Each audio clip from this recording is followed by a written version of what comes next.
Hey, what is up guys? Welcome back to the channel and welcome to TT Isle of Man Ride on the Edge 3.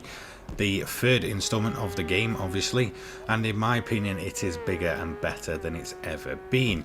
Now I do want to give a quick shout out to the developers for sending me over a code to basically cover, review and basically do what I want with it and be as open and honest as possible. So we're going to be covering career mode for this one, and this is going to be part 1. Now the game is essentially split into two different categories, those being super sport and super bikes. So we're going to be starting out with the lesser category first before we move our way up into those 200-mile-an-hour rocket ships. Now the super sport category, I have gone with Honda. This is, I believe, a 2016 or 2017 CBR model, so a little bit older. We're not going to be quite as maybe competitive as some of the more up-to-date models out there in this category. However, we are going to hopefully get through our career mode and perform very, very well throughout. So as soon as career mode started, it puts you straight in free roam. Now you can free roam the entire map. I'm not going to really kind of do the boring parts of me finding all the events and such, but I thought I'd kind of try and get the game nailed down, get used to it a little bit. It is something completely different. If you are a fan of maybe MotoGP or the SBK games and such, it does feel rather quite different. I'd say on one hand it's more accessible because you can kind of, I guess, tailor the physics to how you want to, so beginner, intermediate and simulation. Now eventually I'm going to move into simulation for some of these later episodes, but early on we are going to keep it with beginner and intermediate for this episode, just while we kind of get to grips. So as you can see, this is what happens as you drive around the map.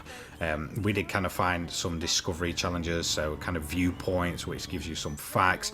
There's time trials, duels, checklist events and such, but we are going to get into the main meat of the game, which is going to be the basically the Isle of Man season. So you'll start off with some kind of road races, which has a qualifying practice and all that, and then you move on to the main race.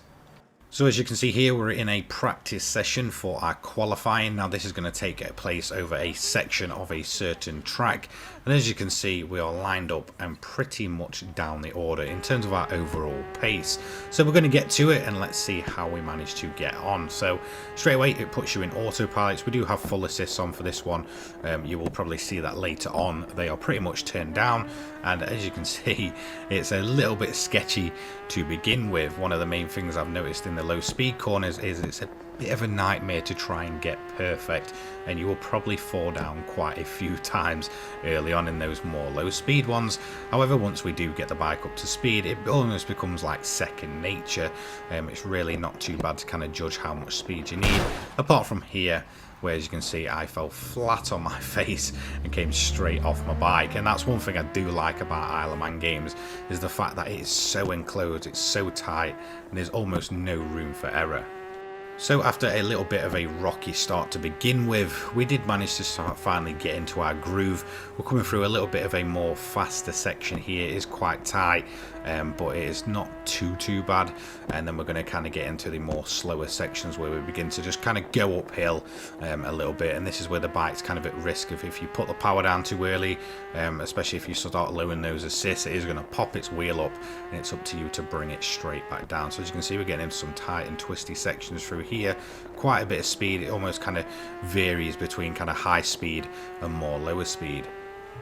And now time to open up the throttle and start flying down for the final part of this sector, which we're doing our practice in. So far it's so good really. We've only had the one off. In all honesty, that was quite an achievement in my opinion, especially early game. And as you can see, I'm just being as cautious as possible whilst trying to maintain a bit of speed, just while I kind of get it together with the physics. I honestly feel like once you do get in that groove though, and you kind of get used to how this game feels, it has got such a beautiful flow. Now this is quite an awkward sector, and even, you know, later on in my game I am finding that wall a little bit tough. Always kind of, you know, getting myself a little bit too close and putting myself at risk of coming straight off. So we are going to cross the line for the practiced session, and as you can see we are currently top because we are one of the only bikes to cross. However, in the end we did manage to put it in P2. So with practice out the way and me being, well, fairly well pleased with how we did, it was time to go and hit up a full-blown qualifying session. So let's see if we managed to do it better or worse than we did out in practice. So as you can see, again, we've got the assists on, we've got the line on. I do recommend, even if you are, you know, kind of getting used to the physics and such, always keep the line on. The roads, to be fair, don't repeat very often, so it's kind of, you know, quite difficult to learn it unless you put many hours into this series. And it's been quite a while since I've played one of these games. Obviously the last one that I played being Isle of Man 2, so even then it's all about kind of just learning the layout and getting used to it. So I do recommend keeping that line on. As you can see there, we are off to a much better start, being much more aggressive. The rear wheel there kind of, you know, flopping about over the bumps, and then we're going to go into this right-hander here. That's quite quick before it gets into a more tighter section, so you really do have to be careful. As you can see, it kind of raises up and lowers back down before you get into that left-hander that can really catch you out off guard. So you've got more of a slower right-hander here. As you can see, we're going to hit that quite well, probably not as fast as I realistically wanted to, before we start pushing into, again, another twisty sector. Now I think for an opening kind of, you know, I guess, bit of a game, bear in mind this is the first proper qualifying session you will do, in all honesty it's rather quite good for kind of teaching you how this game works, how it works at low speed, how it works at high speed. There's a real nice mix. It's very tight, and it can be a little bit daunting at first, but in all honesty, if you stick with it, you are in for a pretty fun time. So as you can see here, where we're going into the left-hander, back up the hill, and then we're going to go into the right-hander. Again, this is another corner that kind of catches me off guard. There's a banking straight to the right, but then it almost opens up quite a bit, and you almost don't expect it. You expect it to keep going around on itself, but it doesn't. And then as you can see, we kind of got it a little bit wrong there for the right and left before we get into some of the more faster sections. As you can see, it's now going to be a full throttle rocket ship ride down the straight. So we're going to go up and over, then down a hill a slight touch before getting into some of the very quick kind of right-handers in this game. So they might look quite tight on the track map, but in all honesty, you can hit these with some fairly high speed. As you can see, they're almost flat out through there over the bumps, but if you do get it wrong, you are in for a bad time. So again, into the right-hander, going to slow the bike down out here, trying to get it slowed properly without bringing myself straight off. Getting the left-hander again a little bit wrong, coming off the line there, but again we are then back on full throttle straight between the trees. It's going to be a big run down into one of the most awkward parts, like I mentioned, with the wall there on the right hand side. Get it wrong and you are going to know about it. So we're quite, I guess, you know, lenient through there, not being too aggressive. The last thing you want to do is come to the end of the run and completely wipe yourself off the bike. So we're going to come up and across the line for qualifying, which went a lot more smoothly than I think I anticipated. So it's time to hope and pray. Obviously we could go again, however we are just going to look where the other bikes are, and as you can see they're beginning to finish up now. They do basically mass start with you, but some of them will kind of, you know, stay behind and wait, so it's more spread out. It's essentially, you know, a proper time trial. So if we have a look at the session board, as you can see, we've gone through with a 246.716. No penalty. For some reason it's not telling me my average speed or my max speed there, but as you can see we are very well ahead with a much better run in qualifying than practice. So we're pretty much going to be guaranteed to be starting at the front for our first proper race. This is going to then obviously prompt me to just turn the difficulty up a bit, because I think 40%, you know, already now I'm starting to get used to the physics and stuff, is just a little bit too easy. My go-to realistically so far is around about 60 to 70%, so in that range somewhere seems quite comfortable for me with simulation and no assists.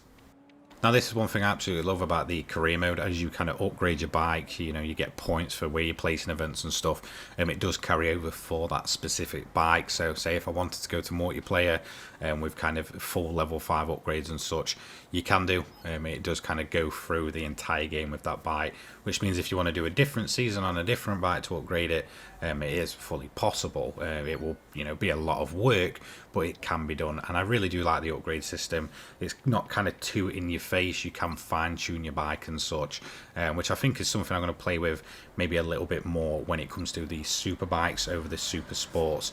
I feel like early on just the upgrades do really for the super sport bikes, but yes, upgrades are in the game. They do real help. You can definitely get a different feeling just from putting a few upgrades on and such. So after that was done, it was time to go ahead and take part in our first racing event. As you can see, we've not unlocked much of the map here, but we will do later. You'll see that kind of change over time as I've gone through and such.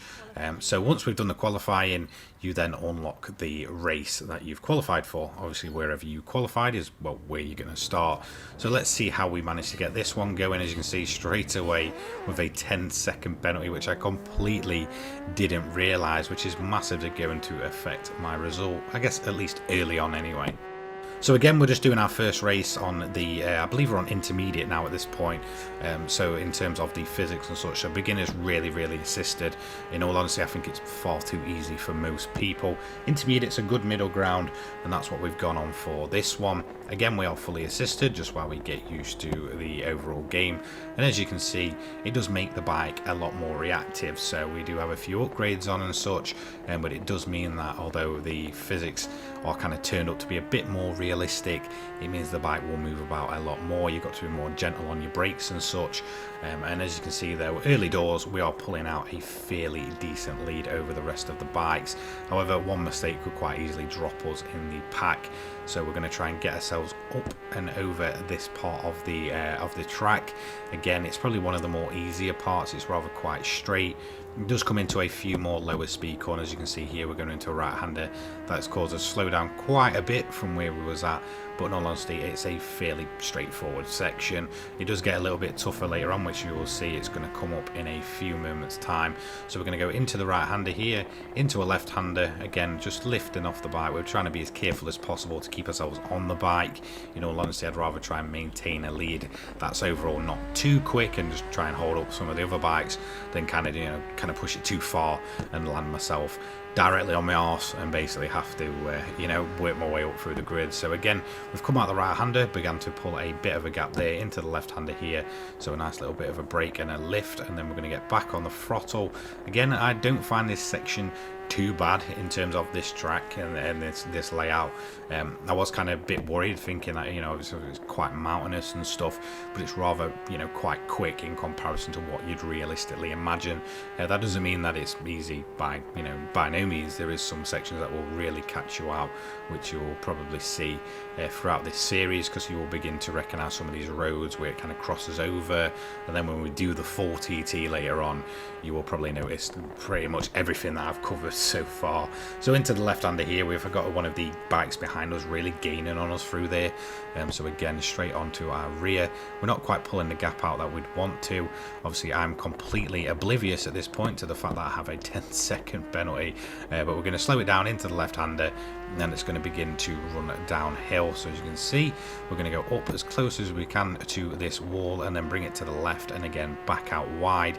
You've got a nice run down here, a nice dip. You're going to be hitting some insane speeds, the bike lifting off a little bit there, and then into the right hander. And this is where I feel like the driving line kind of catches you out a bit, so it tells you to slow down very early or begin with a lift and stuff, and we just kind of went too slow, clattered the curb and did take another one of the riders out, as you can see. But yeah, the line can be a bit deceiving like that. I would recommend, if you are using the line, just begin to brake a little bit later. So we have lost positions and we are trying to chase down now at this point.